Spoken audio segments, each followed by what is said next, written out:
ये जो वक्फ बिल जो लाया जा रहा है, क्या प्रयोजन है? कांग्रेस पार्टी ने इसका 1990s और 2013 में अमेंडमेंट कर कर इसको एक तुष्टीकरण का व्हीकल बना दिया और उसके जरिए वो एक बड़ा लैंड ग्रैबर बन गया। मकसद साफ है, बाबा साहब भीमराव अम्बेडकर जी के संविधान को लेटर इन स्पिरिट में इम्प्लीमेंट करना है। हम सबको एक निर्णय करना है संजय जी कि क्या हम भारत के संविधान के हिसाब से चलेंगे या शरीयत के हिसाब से चलेंगे। और ये भी धमकी दी गई है कि साहब की शाहीन बाग की तरह जो है वो पूरे देश को रोक दिया जाएगा। इससे कहीं डर तो नहीं जाएगी सरकार? बेसिक क्रिमिनल जूरिस्प्रूडेंस का लॉ ये कहता है कि भाई अगर आपने किसी पे आरोप लगाया आपको प्रूफ करना है। वक्फ के केस में वक्फ अगर आपकी जमीन पे कह दे कि वो वक्फ की जमीन हो गई, फिर आपको सालों साल प्रूफ करते रहना है कि भैया वो मेरी जमीन है, वक्फ की नहीं है। सबने जब इसकी गहराई पर गए, उनने देखा कि कैसे कि लैंड माफिया के रूप में कार्य कर रहा है, तो सबने ये माना कि आज देश के संविधान के हित में और गरीबों के हित में जरूरी है कि वक्फ अमेंडमेंट एक्ट पास हो। हमने देखा कर्नाटका के अंदर जो विजयपुरा की जमीन है, वो विजयपुरा की जमीन पर किस तरीके से वक्फ ने कब्जा कर दिया था।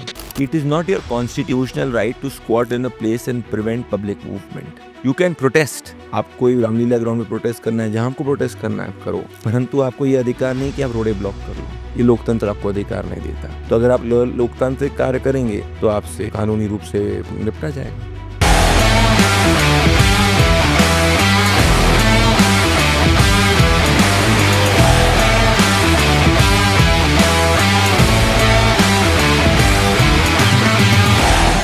My honor to be here and thank you very much. Let me have the pleasure of shaking you by the hand as a Brit would say. नमस्ते, आप सभी का स्वागत है आज के इस दी जयपुर डायलॉग्स पॉडकास्ट में।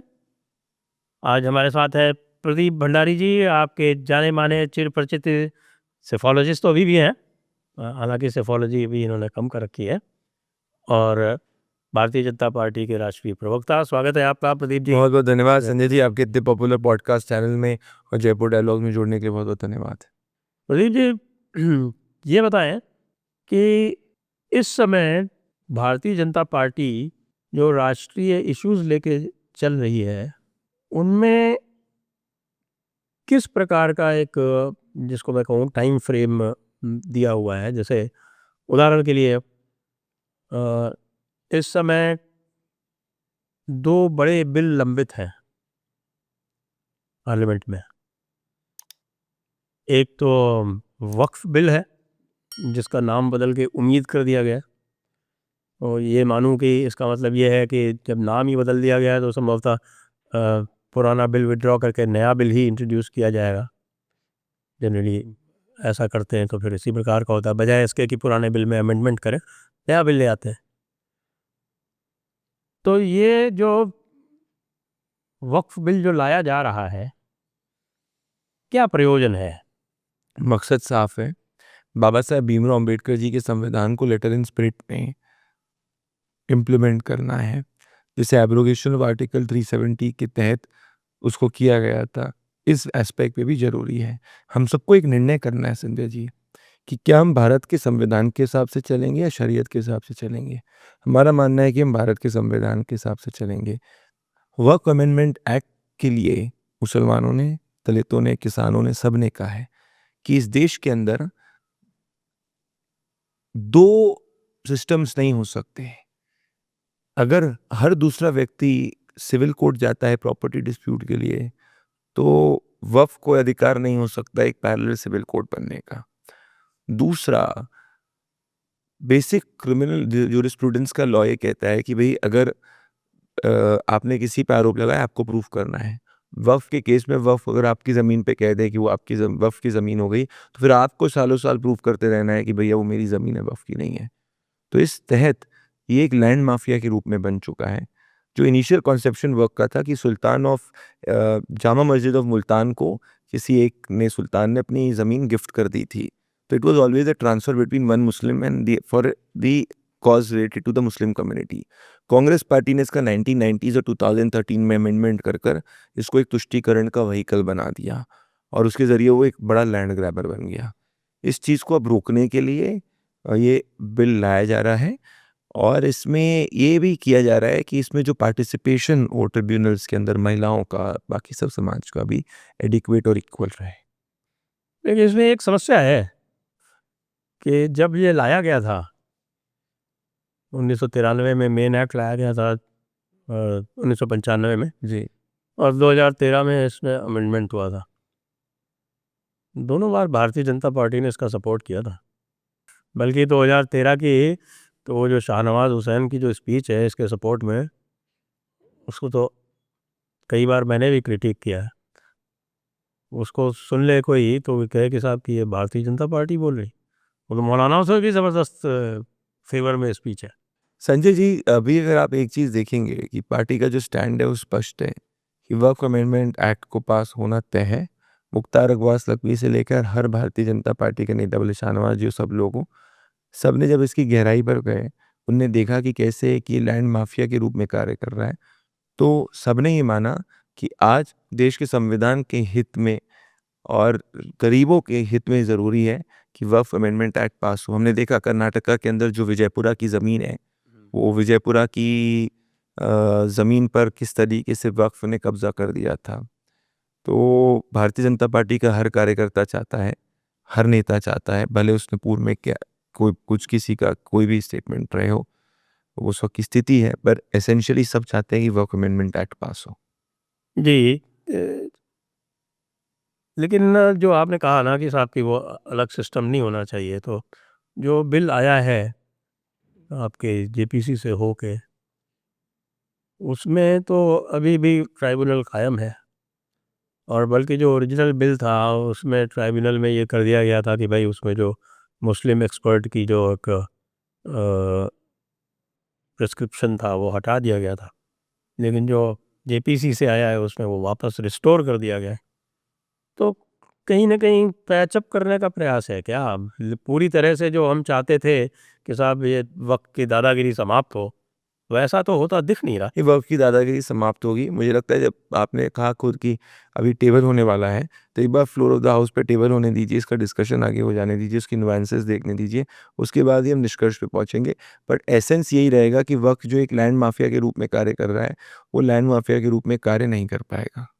ये बात हिंदू मुसलमान की है ही नहीं। ये बात यही है कि धर्म बेस किसी भी एक बोर्ड को आप एक पैरेलल जुडिशियल पावर्स नहीं दे सकते। क्योंकि इसमें हम लोगों ने जो सजेस्ट किया था, क्योंकि मैंने भी इसके खिलाफ पिटीशन लगाई थी हाई कोर्ट में, जी। लेकिन वो जज साहब ने सुनी ही नहीं। तो अच्छा। पूरा सिस्टम तो आपको पता है ना कि अभी सिस्टम तो अभी भी जो वो कश्मीर फाइल वाला डायलॉग है ना कि साहब सरकार उनकी हो तो क्या हो, सिस्टम तो हमारा है। तो सिस्टम अभी भी बहुत इसमें पेच है। तो दो एक चीज़ें रह गई हैं इसमें, तो मैं आपके माध्यम से आपकी पार्टी को बता देना चाहता हूँ। एक तो इसके सेक्शन 4 में एक प्रोविज़न था जिसको हमने कहा था, और हमारे जो लोग गए थे, या जैसे विष्णु जैन जी वगैरह जो गए थे, उन्होंने जेपीसी के सामने भी रखा था और ये कहा था कि भाई ये जो इसमें ये पहले ये हुआ करता था कि भाई वक्फ किसके ऊपर लागू होता है, तो वक्फ का जो रिस्ट्रिक्शन जो था उसमें ये टर्म आया था कि साहब पर्सन हैविंग इंटरेस्ट, जिसको 2010 में सुप्रीम कोर्ट ने ये व्याख्यापित कर दिया था कि पर्सन हैविंग इंटरेस्ट का मतलब है मुस्लिम, नॉन मुस्लिम नहीं हो सकता।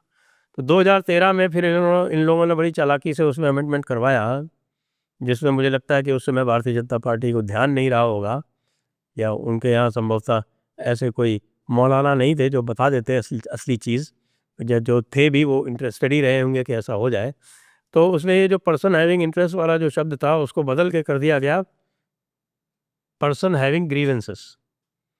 तो पर्सन हैविंग ग्रीवेंसेस जो है वो ब्रॉड बेस्ड हो गया, कोई भी किसी की भी ग्रीवेंस हो सकती है, चाहे वो हिंदू हो या मुसलमान हो, तो उस हिसाब से उसको नॉन मुस्लिम में भी लागू कर दिया गया। तो ये हमने ये जेपीसी के सामने रखा था, लेकिन ये चेंज नहीं किया उन्होंने। ये बहुत आवश्यक है, क्योंकि अभी भी अगर आप पर्सन हैविंग ग्रीवेंसेस रखेंगे उसके जुरिस्डिक्शन को, तो इसका मतलब ये होगा कि साहब कि वो अभी भी नॉन मुस्लिम के ऊपर लागू हो जाएगा। बाकी तो इसमें बहुत सारी अच्छी चीज़ें हुई हैं, जो इसका जो एक ओवर राइडिंग इम्पैक्ट था वो ख़त्म हो रहा है। ओवर राइडिंग इम्पैक्ट ख़त्म होने से भी बहुत सारी रिलीफ मिल जाएगी। एक और भी था कि साहब कि जो वक्फ वाले जितने भी हैं एम्प्लॉई मुतवल्ली वगैरह, वो सारे के सारे गवर्नमेंट सर्वेंट हैं। ये सुविधा और किसी मत को नहीं प्राप्त है, ये भी नहीं हटा।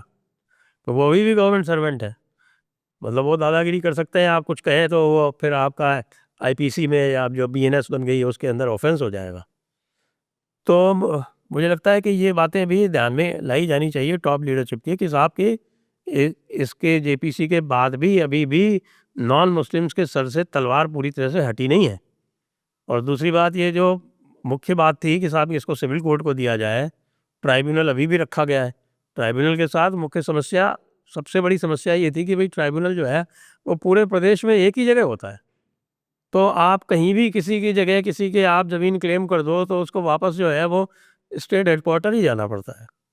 तो इस पे हमने सजेस्ट किया था कि भाई ऐसा है कि आप डिस्ट्रिक्ट जज के अंडर में सभी जगह ट्राइब्यूनल हर डिस्ट्रिक्ट में बना दो, डिस्ट्रिक्ट जज plus 1 person nominated by the district magistrate, या वहाँ से एडीएम वगैरह कोई हो जाए और वो मिलकर तय कर दें। तो ये जो कुछ इसमें अभी कमियां रह गई हैं, हम उम्मीद करते हैं कि भाई ये उम्मीद में जो है हमारी ये उम्मीद भी पूरी हो जाए। मेरे हिसाब से अभी टेबल होगा, उसके बाद जिस तरीके से आप फैक्टर इन कर रहे हैं, it will come in the process of discussion. तो ये जो वक्फ बिल है इसके लिए एक 17 तारीख को बड़ा प्रदर्शन होने वाला है, और ये भी धमकी दी गई है कि साहब की शाहीन बाग की तरह जो है वो पूरे देश को रोक दिया जाएगा। तो इससे कहीं डर तो नहीं जाएगी सरकार? ये सोचते हैं कि सरकार शर्जील इमामों से के जैसे लोगों से डरेगी। उनको ये समझना चाहिए कि शर्जील इमाम आज न्यायपूर्वक जेल के अंदर बंद है। जो भारत के खिलाफ आंख उठाएगा उसको भारत मुंह तोड़ जवाब देगा, भले वो घर के अंदर का जयचंद हो या क्रॉस द बॉर्डर बैठा पाकिस्तानी हो, कहीं पे भी बैठा हो। जो लोग कह रहे हैं कि शाहीन बाग जैसा प्रोटेस्ट करेंगे, शाहीन बाग का मॉडल है शर्जील इमाम, जो भारत से चिकन नेक को हटाने की बात कर रहा था। ऐसा हम होने नहीं देंगे। आप बैठिए, परंतु अगर उससे पब्लिक की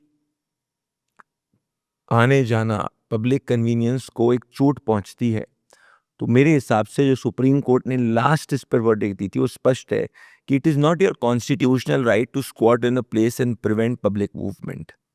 यू कैन प्रोटेस्ट, आप कोई रामलीला ग्राउंड में प्रोटेस्ट करना है, जहां आपको प्रोटेस्ट करना है आप करो, परंतु आपको ये अधिकार नहीं कि आप रोडे ब्लॉक कर लो। ये लोकतंत्र आपको अधिकार नहीं देता। तो अगर आप लोकतांत्रिक कार्य करेंगे तो आपसे कानूनी रूप से निपटा जाएगा। पर आप जो अपने सपने में भी ये सोच रहा है कि शाहीन बाग जैसा शर्जील इमाम को पैदा करेगा, उसको जाके पूछना चाहिए शर्जील इमाम से कि उसकी क्या हालत हो चुकी है। और अगर कोशिश वापस से की जाएगी तो उससे दुगने डंडे पड़ने वाले हैं ऐसे लोगों को कानूनी रूप से। क्योंकि जो जो भारत के खिलाफ और कहेगा कि भाई चिकन नेक को हम हटाएंगे भारत से, उसके साथ वैसे ही लीगली एक्ट किया जाएगा। इन लोगों का मानना है कि अगर वाकई शाहीन बाग के समय डंडे चल जाते तो शायद किसान आंदोलन भी नहीं होता। देखिए, आज जो भी सबके पीछे के मेन कॉन्स्पिरेटर्स हैं, भले वो उमर खालिद हो गया या भले शर्जील इमाम हो गया, शर्जील इमाम को तो कोर्ट ने कह दिया he was just not an active participant but a key conspirator.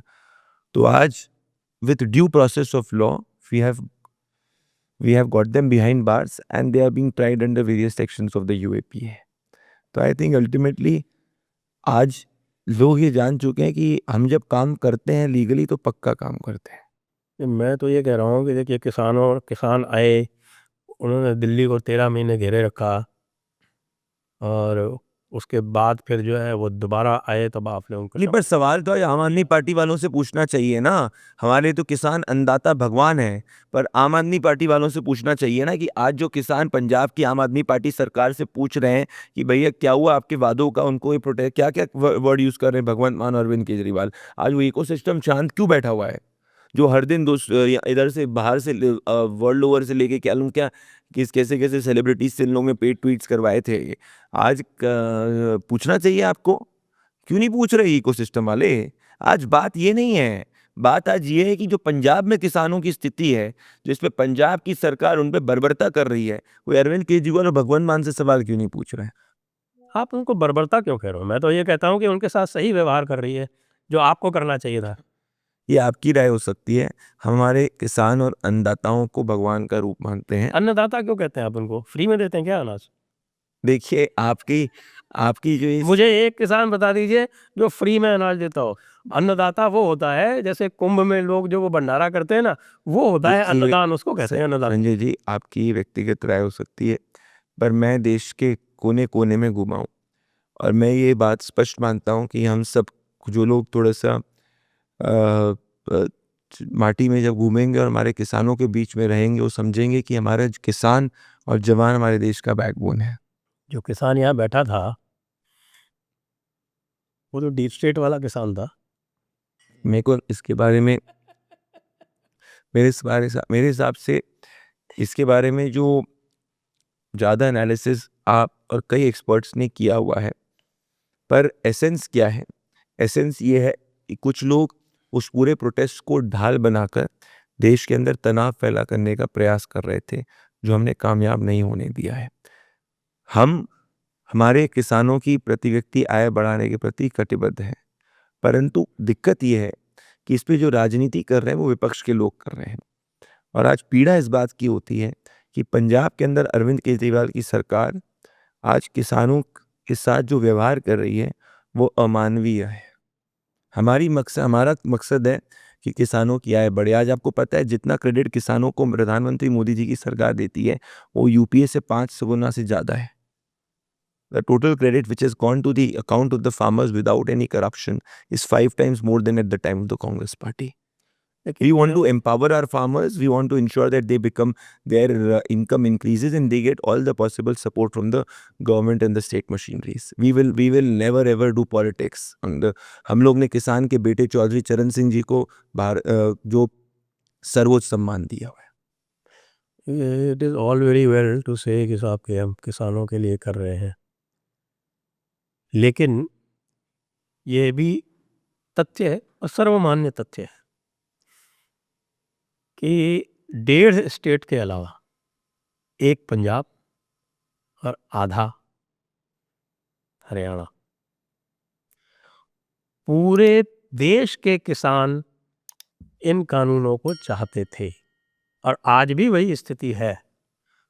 तो क्या वे कानून जिसको देश के 28 प्रदेशों में से 26.5 प्रदेश के किसान चाहते हैं, उसको सरकार वापस लागू करेगी?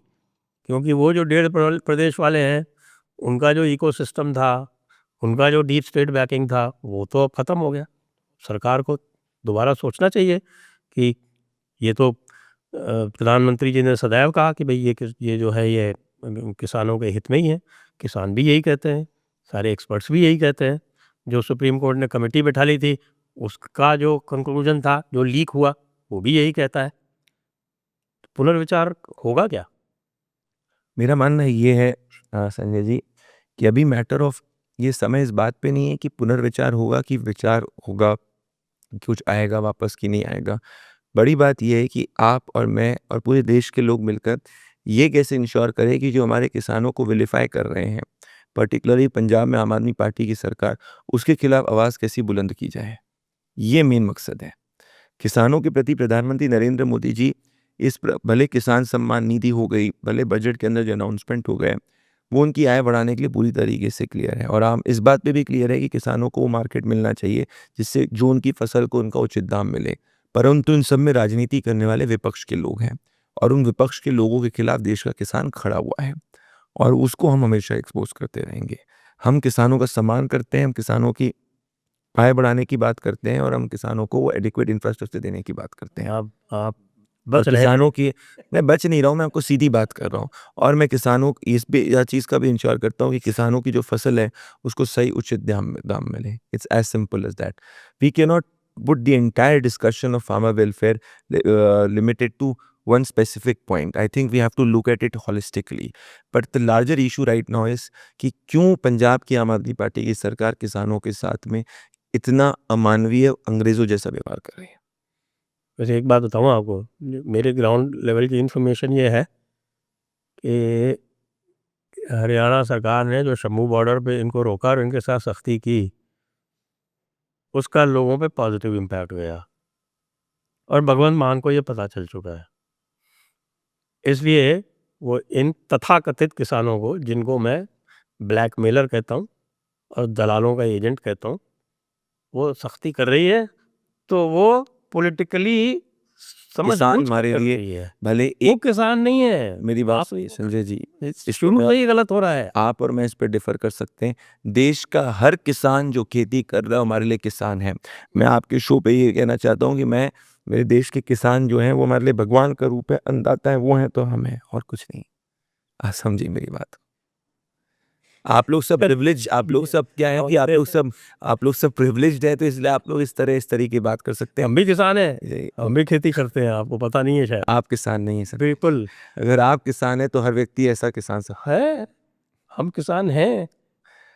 ये जो लैंड रोवर वाले आपके ये जो सारे जो किसान हैं, आज आप जैसे इतने बड़े एयर इंटेलेक्चुअल कंडीशन में चलने वाले, मैं आप किसान करें, और हमारे पास 5 एकड़ जमीन में हम खेती करते हैं, हमको आप किसान नहीं मानते।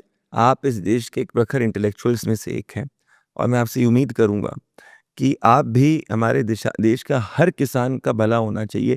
कोई एक किसान दूसरे किसान से अलग नहीं होता। हर किसान जैसे हर भारतीय एक है, ऐसे हर किसान एक है। और मैं आपके शोबे वापस से कहूंगा कि ये नैरेटिव जो कुछ आम आदमी पार्टी के लोग जो है आप लाने का प्रयास किसान ही कर नहीं रहे हैं। मान रहे। मैं तो ऐसे किसान कह रहा हूँ कि हमें वो कानून चाहिए, आप देने को तैयार नहीं है। संजय जी, आप इस देश के इंटेलेक्चुअल हैं। जो देश का किसान आपके शो को देख रहा है, जो देश का किसान ज़मीन पे है, वो जानता है कि प्रधानमंत्री नरेंद्र मोदी जी की सरकार किसानों के साथ है। किसान, अन्नदाता हमारे लिए भगवान का रूप हैं। अब आइए चलते हैं थोड़ा इमिग्रेशन एंड फॉरेनर्स बिल में। तो ये जो इमिग्रेशन फॉरेनर्स बिल जो लाया गया है, इसमें ऐसा क्या विशेष है जो पुराने जो बिल्स थे उसमें नहीं है? बर्डन ऑफ प्रूफ चेंज हो गया है। बर्डन ऑफ प्रूफ, अगर कोई भी घुसपैठिया है उसको बताना पड़ेगा कि भैया उसके सच्चे डॉक्यूमेंट हैं कि नहीं है। तो ये बहुत बड़ा चेंज है। And I think this change से रातों की नींद उड़ जाएगी वो तुष्टीकरण करने वाले नेताओं की। विपक्ष तो आपका साथ दे नहीं रहा। पास तुम करा लेंगे हो जाएगा बात। 100%। इतना तो आप जानते ही हम पास कराने के एक्सपर्ट्स हैं। पास होगा, सर्वसम्मति से पास होगा। सर्वसम्मति से तो नहीं होगा। जिनकी सहमति चाहिए वो उनकी सहमति मिल जाएगी, उनको ही हम सर्वसम्मति इस पर कह रहा हूँ मैं। इसके बाद का क्या फिर प्लान क्या है? ये पास होने के बाद फिर क्या करेंगे? रूल्स बनेंगे और उसके बाद फिर जैसे जैसे एक्शन होगा देखेंगे आप। सब चीज़ें आ जाएगी पॉडकास्ट में, आपको इस बिल में बता दूंगा, तो फिर आप नेक्स्ट पॉडकास्ट थोड़ी करेंगे मेरे साथ। मैं तो अभी बेसिक बात ही पूछ रहा हूँ आपसे। थोड़ा आगे के लिए छोड़ दीजिए। बांग्ला में सही जी एक चीज़ बोलूँ मैं, बांग्लादेश और रोहिंग्या का क्या ट्रीटमेंट होगा भाई? देखिए, कह रहे हैं कि साहब के जो मिनिमम से मिनिमम फिगर आता है वो 1 करोड़ आता है, कि साहब पे 1 करोड़ से लेके 2 करोड़ तक का फिगर आता है। खैर जो अतिशयोक्ति वाले हैं वो तो पता नहीं क्या क्या फिगर दे देते हैं। लेकिन अभी पिछले 2 महीनों में कोई 2-2.5 हज़ार लोग डिपोर्ट हुए बताए गए। तो भाई इस रेट से तो ये 1-1.5 करोड़ कैसे होंगे? तो ट्रंप की तरह करना पड़ेगा। मेरे हिसाब से हमको कंपैरिजन नहीं करना चाहिए, पर ये आप मान के चलिए, अगर आप डिटेल में देखेंगे दिल्ली के अंदर भी डिपोटेशन बढ़ चुका है। जितने भी कुछ बैठी हैं बिल आने दीजिए, डिपोटेशन बढ़ेगा। पर मैं एक चीज़ कहना चाहता हूँ संजय जी, मैं आपके ज़रिए, क्योंकि एक और बात कहूँगा कि हमें भी आज एक निर्णय करना होगा कि जितने भी ये घुसपैठिए हैं उनको निकालेगी तो मोदी सरकार और भाजपा सरकार ही। तो वो जितने लोग इनको बैक करने का प्रयास कर रहे हैं और उसके बेसिस पे देश के अंदर तनाव बढ़ाने की कोशिश कर रहे हैं, उनके खिलाफ लड़ने की पहले रणनीति हमारे पास क्लियर होनी चाहिए। हम करेंगे स्लोली ग्रेजुअली। इसी बिल में डाल दीजिए, इसी बिल में डाल दीजिए। ये बिल परफेक्ट है, ये बिल सब इसी बिल में डाल के मैं तरीका बताता हूँ, उसको यूएपीए में इंसर्ट करा दीजिए, काम हो जाएगा। ठीक है। आपको ये जो सजेशन देना है, जिनसे आप व्हाट्सएप पे कनेक्टेड है, आप उनको दे दीजिए। तो पॉडकास्ट सुनेंगे ना लोग, तो उनको समझ में तो क्योंकि मैं उसी चीज़ पे कमेंट करता हूँ जहाँ पे मेरे को एंड टू एंड नॉलेज है। यहाँ आप मेरे से ज़्यादा जानते हैं और आप उन सबको जानते हैं जिनके तहत ये चीज़ हो सकती है, तो ज़रूर बताइए।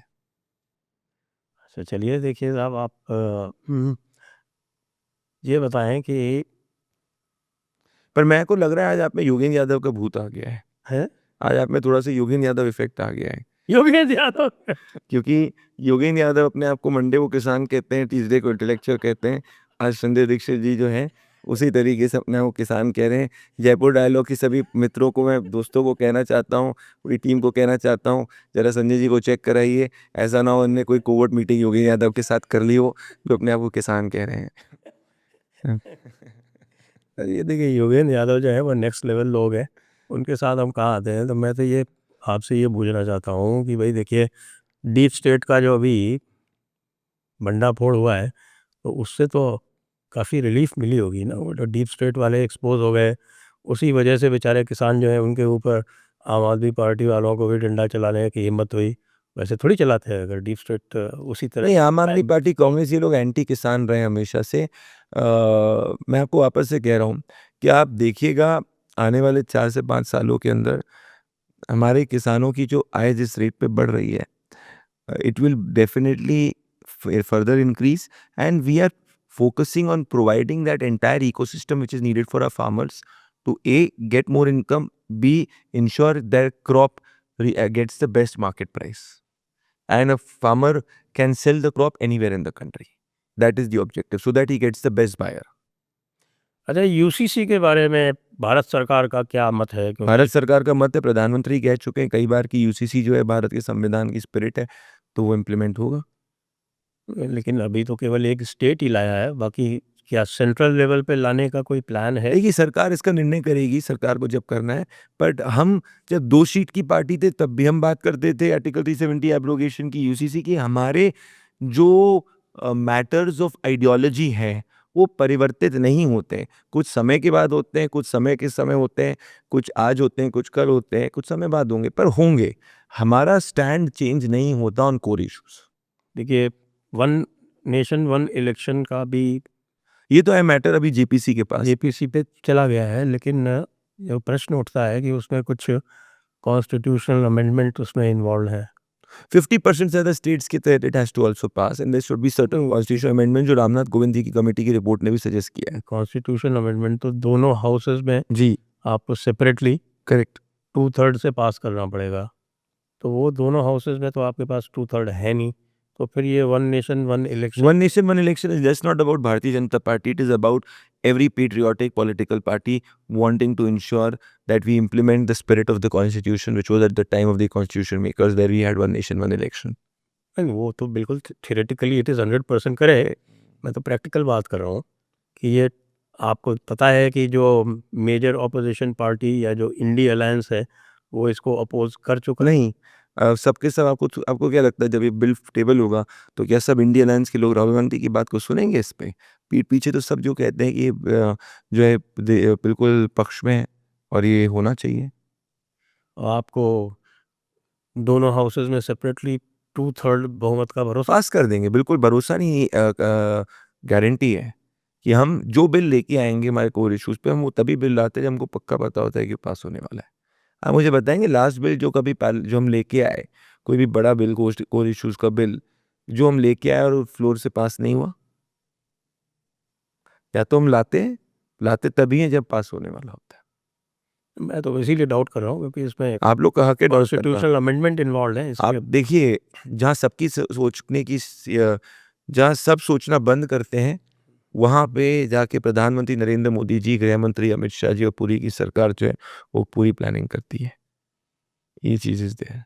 तो आप इस बात को हम करिए, हम एंड टू एंड सोचते हैं। So when a bill is brought, it is with certainty that the bill will be passed. And if you see it with data, the pattern in the last 10 years, the bills we've got them passed. And we've got them passed, some through consensus, some through majority, but we've got them passed. So we think through when getting it. Whenever we get the bill, I believe there is 0% chance or probability for that to not pass. Okay, I'll take your. If you can also see the research and data and data things. I am in favor of one nation, one election. No, I know you are in favor, but data-wise also I am saying what I have analyzed, that whenever the government has brought a bill, in particular a bill which requires consensus or which requires larger majority, it has been brought up after everything has been taken into account, and that required deliberations have been done with the stakeholders. Some of them might be political opponents, and then only the bill has been brought so that it passes through both the houses of the parliament, and we don't waste the time of the house of the parliament by just discussing on the bill and not making it pass. एक आप इस समय देख रहे हैं कि ये महाकुंभ के बाद जिस प्रकार से एक सनातन चेतना की वृद्धि हुई है और सनातन चेतना पूरे भारत में गुंजायमान हो रही है, तो ये जो बात हो रही है सनातन चेतना की, तो इसको आगे बढ़ाने का कोई प्लान है? और अगर यदि आगे बढ़ाने का कोई प्लान है तो वो किस रूप में है? मेरे हिसाब से अब सनातन चेतना इस पॉइंट पे पहुंच चुकी है कि जिसको किसी की ज़रूरत नहीं है आगे बढ़ाने या पीछे करने की। लोगों में एक सबकॉन्शियस सनातन की भावना आ चुकी है। महाकुंभ में हमने देखा है, अगर आपको लगता है कोई सरकार ये जब तक जनभावना के अंदर लोगों के मन में नहीं होता है कि भाई आना है तो 60 करोड़ से ज़्यादा लोग कभी नहीं आ सकते। ये दर्शाता है कि भारत में एक सनातन रिवाइवलिज्म हो चुका है और लोग भले साइलेंटली कोई सनातन को अब्यूज़ करता है, लोग साइलेंटली देखते हैं, पर जब समय आता है तो उसको जवाब भी देते हैं। तो हमारा तो मकसद यही है कि भले वो संभल की सनातन सच्चाई हो या अयोध्या की सनातन सच्चाई हो, सनातन की सच्चाई आज नहीं तो कल बाहर आएगी, या महाकुंभ की सनातन सच्चाई हो। क्योंकि अब देश का सनातनी सीधी बात बोलता है कि इस देश का संविधान ये कहता है कि मुझे भी धर्म की उतनी आज़ादी है जितना किसी दूसरे समुदाय को। ये सेक्युलरिज्म ये नहीं होता कि मेरे धर्म को पर अंकुश लगाया जाए और किसी दूसरे धर्म को स्पेशल प्रिविलेज दिया जाए। सबको बराबर का हक देना चाहिए। संभल में हमने देखा जुम्मे की नमाज हुई, होली के अंदर लोग जो है खुलकर होली मनाई, पर 46 साल बाद संभल में हिंदू ने खुलकर होली मनाई। ये फ़र्क रहा और यही फ़र्क जो है असली सेक्युलरिज्म का फ़र्क है। महाकुंभ के अंदर 60 करोड़ से ज़्यादा श्रद्धालु वहाँ पे गए, डुबकी लगाई, उसका एक रिपल इफेक्ट इकोनॉमिक ग्रोथ भी हुआ, पर मैं उसको सेकेंडरी बोलता हूँ। लार्जर पॉइंट इज़ कि लोगों में सनातन यूनिटी, कोई जाति का भाव नहीं, किसी ने किसी से किसी की जाति नहीं पूछी, कहाँ से आ रहे हो ये नहीं पूछा, कौन से धर्म क्यों आ रहे हो कुछ नहीं पूछा, सब साथ चलते रहे। लोग कुछ किलोमीटर भी चले और जिसने डुबकी लगाई वो सिर्फ और सिर्फ संतुष्ट गया। ये तभी हो सकता है जब जन चेतना जाग चुकी है। तो सनातनी जनता ने तो अपना संदेश दे दिया, पूरे देश को दे दिया, सरकार को भी दे दिया। तो फिर ये जो प्लेसेस ऑफ वर्शिप एक्ट है, ये उसके बारे में सरकार क्या सोच रही है? संजय जी, इस पे मेरा कमेंट करना सही नहीं रहेगा क्योंकि सुप्रीम कोर्ट ने गवर्नमेंट से अपना व्यू पॉइंट मांगा है। So let the required view point be put and then I will be able to दे देना व्यू पॉइंट, यस और नो, कुछ भी दे दे। साल भर क्यों 3 साल हो गए इसको। मैं भी उसमें, मैं इसलिए पूछ रहा हूँ कि मैं स्वयं उसमें पिटिशनर हूँ। संजय जी, इसके लिए आपको बताता हूँ, बहुत अच्छा आइडिया है। आपका फ़ोन है रखा हुआ, उस पर आपको डायल करना चाहिए और आपको कॉल करना चाहिए इनको और पूछना चाहिए और एक पॉडकास्ट करना चाहिए साथ में, जैसे हम साथ सब में आप करवा दीजिए अरेंज, सब फीस हो जाएगा करके मेरी आप अरेंज दैट इज, क्योंकि आप लीगल मैटर के अंदर वन ऑफ द पार्टीज हैं, ऑलरेडी आपने चीज़ पता है तो आपको सब पता ही। वैसे भाई जवाब दे दो। ऐसे कई मैटर हैं जिसमें सरकार जवाब ही नहीं देती। दे देगी, सब सरकार दे देगी। माइनॉरिटीज़ कमीशन वाला जवाब देके वापस ले लिया। ठीक है, सवाल इसके ऊपर जो आप बात करें, सरकार जवाब दे देगी। जब सरकार जवाब देगी वो हमारा स्टैंड होगा। चलिए ठीक है, आप तो प्रवक्ता हैं, आपको जब तक ऑफिशियल स्टैंड नहीं हो तो आप कुछ नहीं बोल सकते। मेरे हिसाब से आप ज़्यादा डे टू डे तजबीज़ पे होंगे जो लोग सरकार को उस वक्त रिप्रेजेंट कर रहे हैं। सरकार के इस ढिलाईपन पे काफ़ी वोकल हूँ कि भाई ठीक है यार, ये आपकी अभिव्यक्ति की आज़ादी है। आप एक पेट्रियट हैं, जिनको एक अभिव्यक्ति की आज़ादी है, जो ये कह सकते हैं। बट ये दुनिया और देश की जनता जानती है कि अगर कोई सरकार 24 घंटे 365 दिन कार्यरत है, उससे प्रधानमंत्री मोदी जी की सरकार। अभी हमने डेमोग्राफी के बारे में भी बात की, डेमोग्राफी चेंज के बारे में भी बात की, एंटी इमिग्रेशन बिल के बारे में भी बात की, लेकिन इसके सबके मूल में जो ये एक आपका जो इवेंजलाइजेशन होता है और जो कन्वर्शन होता है ये है। और हमारे 7 या 8 प्रदेशों में इस समय एंटी कन्वर्शन लॉ है। तो क्या ये एंटी कन्वर्शन लॉ सेंट्रल के लेवल पे लाने का कोई विचार है? मेरे हिसाब से पहले देखना चाहिए कि स्टेट्स में इसके क्या बेस्ट सक्सेस मॉडल्स हैं। जैसे मध्य प्रदेश भी एक फोर्स कन्वर्जन के खिलाफ काफ़ी कठोर कानून लेके आ रहा है, तो जब ये अलग अलग स्टेट्स के अंदर जो फोर्स डूबियस मीन से जो एंटी कन्वर्जन लॉ है, उसका जब हम लोग देखेंगे अलग अलग एरियाज पे सक्सेस क्या हुआ है, what are the best practices, उसके बाद समय आने के ऊपर देखा जाएगा। इसका वैसे कानूनी पहलू ये है कि ये जो भी लॉज पास हो रहे हैं वो प्रेसिडेंशियल एसेंट से ही पास हो रहे हैं। वो बात ठीक है। जब प्रेसिडेंशियल एसेंट वैसे ही दे रहे हैं तो यहाँ ही बना दें, क्योंकि कंकरेंट लिस्ट का लॉ है। नहीं, कॉन्करेंट लिस्ट का लॉ है, मैं भी जानता हूँ, पर जैसे मैंने आपको कहा कि फॉर एग्जांपल हमने यूसीसी की बात करी, यूसीसी उत्तराखंड के अंदर लागू हुआ और काफ़ी अच्छी वो भी कंकरेंट लिस्ट का लॉ है। लॉ है, वही मैं कह रहा हूँ। आगे चल के हम लोग कटिबद्ध है कि भाई ये आगे लागू हो गई, we are committed to it, the prime minister said that, but let us see the best practices and the working of it for few months sometime in a state, because it's the first practice which is being done. It is, we are 100% committed to UCC, उसमें कोई doubt ही नहीं, सब जानते हैं। तो but let us go it in a very scientific manner and let us go it in a very methodical manner is what I'm just saying. लेकिन कुछ लोग जो हैं, ये विशेषकर मुस्लिम कम्युनिटी वाले, वो पूरा टेम्परेचर बढ़ाने में लगे हुए हैं।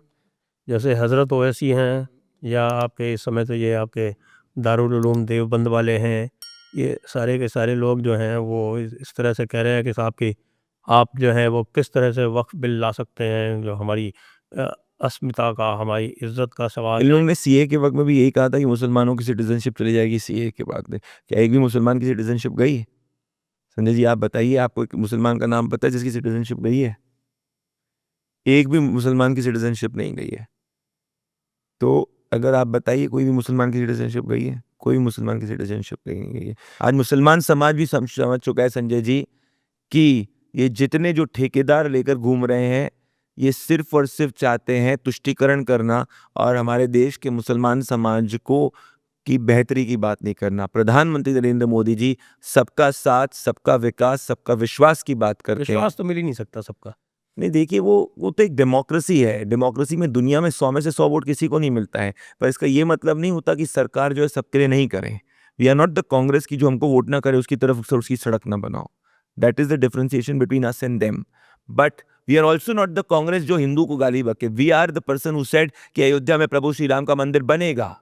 महाकुंभ को मृत्यु कुंभ कहने वालों को अपोजिशन में बैठना पड़ेगा। ये हम में और उनमें फर्क है। हम हर भारतीय को एज भारतीय देते हैं और बाबा साहेब अंबेडकर की संविधान को लेटर इन स्पिरिट में इंप्लीमेंट करते हैं। हमारे लिए संबल का सच भी उतना ही जरूरी है जो अयोध्या का सच है और महाकुंभ का सच है, पर साथ में हमारा ये सब का सब जो दायरा है वो बाबा साहेब भीमराव अंबेडकर की संविधान के अंदर है, क्योंकि वही हमारी गाइडिंग बुक है। आइए, आज की बात था यहीं पर समाप्त। पर आज आपने मुझे बता दिया कि आप योगेंद्र यादव से इंस्पायर हो चुके हैं, जो मेरे लिए नया जो है एक रेवलेशन था। देखिए, एक संस्कृत का एक वाक्य है, जी, युक्त युक्तो वचो ग्राह्यम बालादपि शुकादपि। कि यदि कोई युक्त वाक्य हो या वचन हो तो चाहे बच्चे का हो और चाहे तोते का हो, स्वीकार करना चाहिए।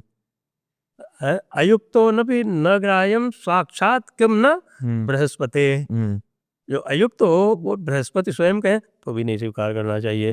तो अगर कोई सही बात कह दे, चाहे वो तोता ही हो योगेंद्र यादव जैसा, तो भी स्वीकार कर लेना। आइए, आज की वार्ता यही समाप्त करते हैं। सभी दर्शकों को बहुत बहुत धन्यवाद, रीत जी को बहुत बहुत धन्यवाद। जय हिंद, जय भारत, वंदे मातरम।